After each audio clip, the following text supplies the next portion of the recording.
Hello everyone, welcome to our channel Dream Academia. Today we are going to start with the very first chapter of algebra, set theory. There was a mathematician named George Cantor who was born in Russia and he got educated in Germany, and he was the first to realize the importance of sets. The concept of a set is useful in almost every branch of mathematics. So, in this chapter, you are going to learn the concept of a set, the representations of a set, the various types of sets, set relations, subsets of real numbers or intervals. Then we are going to move to Venn diagrams, operations on sets, some basic results on cardinality of sets, and then finally, the practical use of sets in solving problems. Now, the very first question which comes is, what is a set? A set is a collection of well-defined objects which are distinct from each other. Now we have to focus on these keywords, well-defined and distinct. What does well-defined mean? By a well-defined collection of objects, we mean that there is a rule or rules by means of which one can say without ambiguity whether a particular object belongs to the collection or not. And you already know the meaning of distinct, that is, the objects do not repeat over and over again in a set. Now we move to the methods to write a set.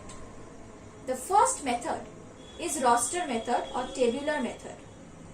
In this method, the elements are listed, separated by commas and then enclosed in curly braces. Let us take an example. If we want to write the set of elements in the word school, like the set of words in letters in the word school, then we can write it in this form: S, C, then H, then O, then L. Here, as you have seen, the elements are listed, separated by commas and enclosed in curly braces. One thing you should note is that the elements should not repeat. You can see in this word there are two O's, and while writing the set we have omitted one O. We have written the word letter O only once. So this is the roster method. Now moving to the set builder form or property method. In this method we write down a property or rule which gives us all the elements of the set. We can write it in this form: A equals, okay, so before going to that, you must remember that we use capital letters to denote a set, like capital A, capital B, capital C and so on, and small letters for denoting the elements in the set. So here A equals in curly braces x colon px.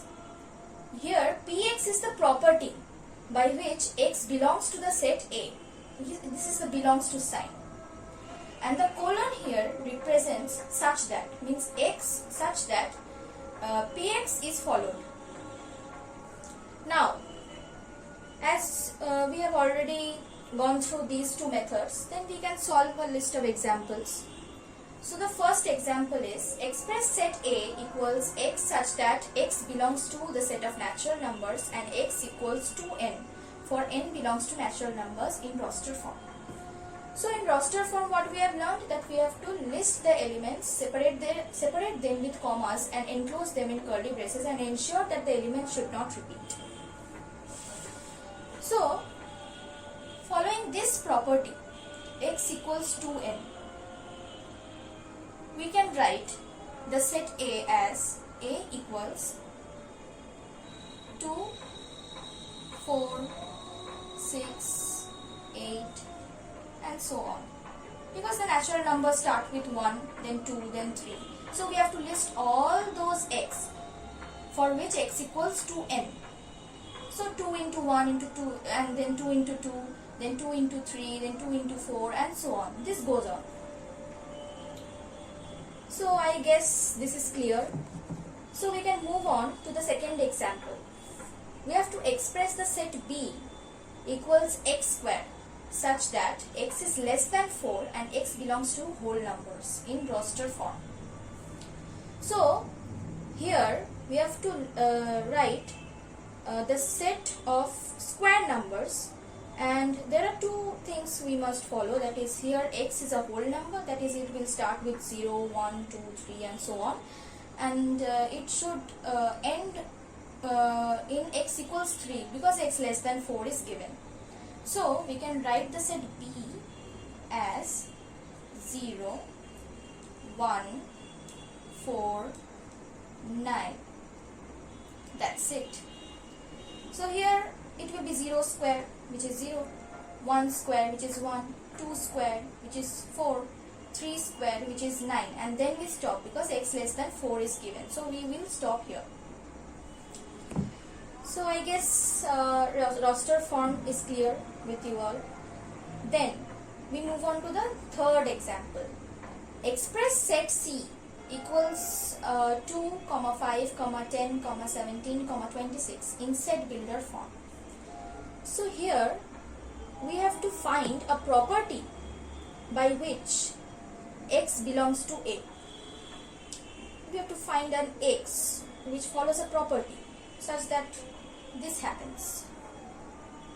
So you can observe that these numbers are one more than perfect squares of natural numbers.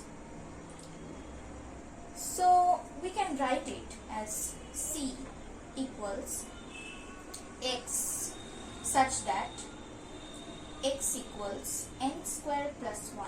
You can see that 2 is 1 square plus 1, 5 is 2 square plus 1, 10 is 3 square plus 1, 7 and this is 4 square plus 1, and this is 5 square plus 1.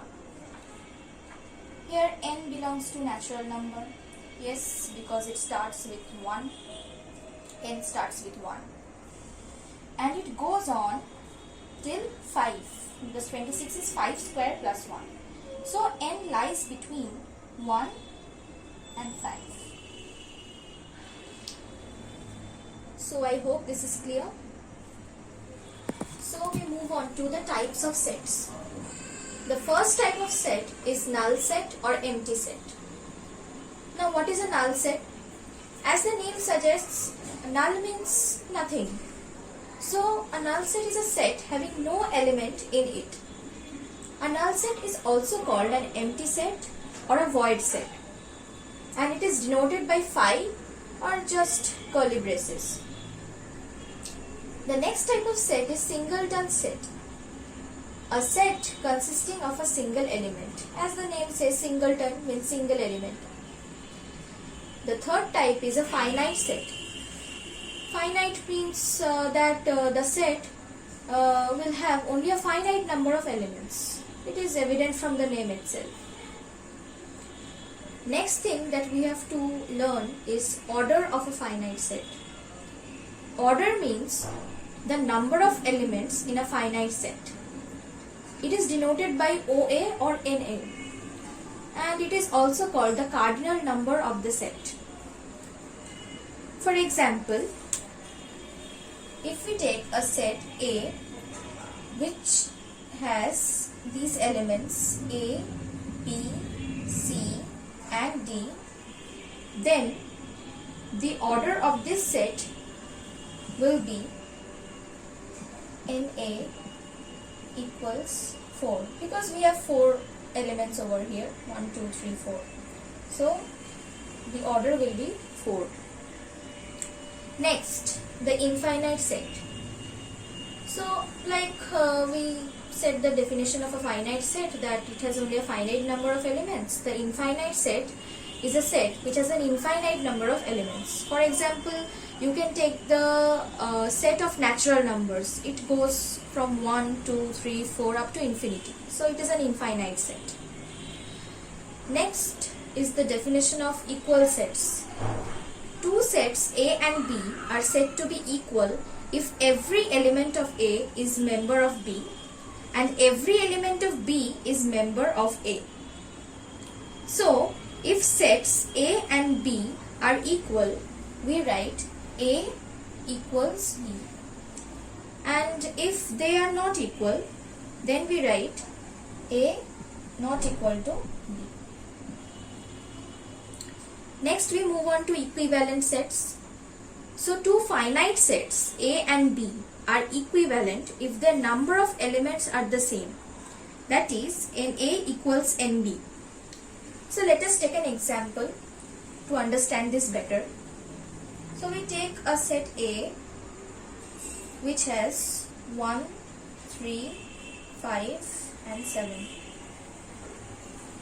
and a set B which has A, B, C, D.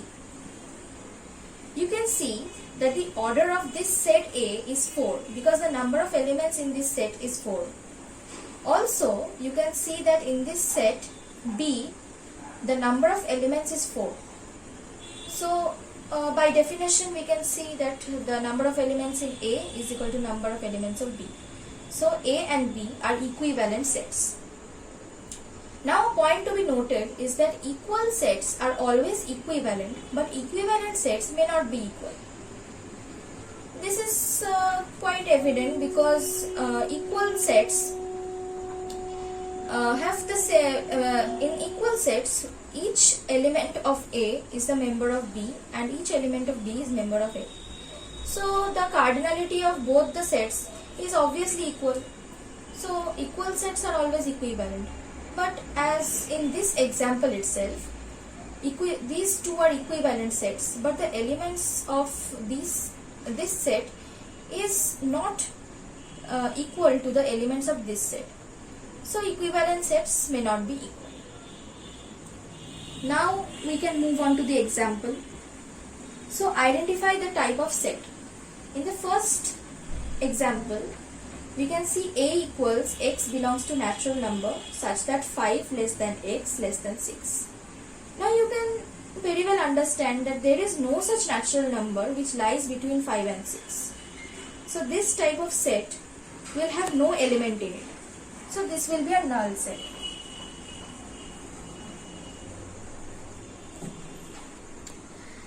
In the second example, we have A equals A, B, C. You can see that there are only 3 elements in this set and it is a finite number. So a set which has only a finite number of elements is called a finite set. So this set is a finite set.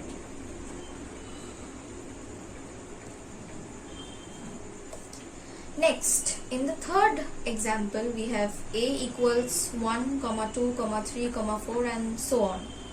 So it looks like it goes up till infinity. So a set which has had infinite number of elements is called an infinite set. So this set, this is a set of natural numbers, as you can see. So this is an infinite set.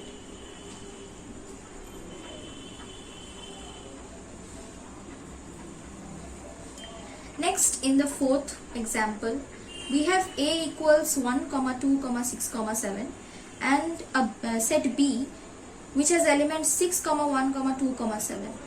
You can see that both these sets have the same elements, but the order is just changed. In sets, the order does not matter. So these two sets are practically equal. So these two sets can be said to be equal sets. And now the last example, A equals in curly braces 0. So the set A has only one element in it, that is 0. So this will be a singleton set.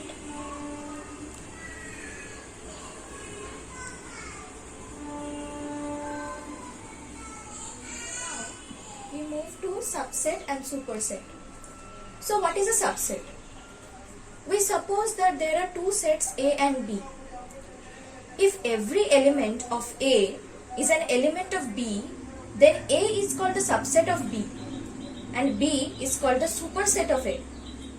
We write it in this way. A is a subset or equal to B. To understand this better, let's take an example. We have a set A which contains the elements 1, 2, 3 and 4.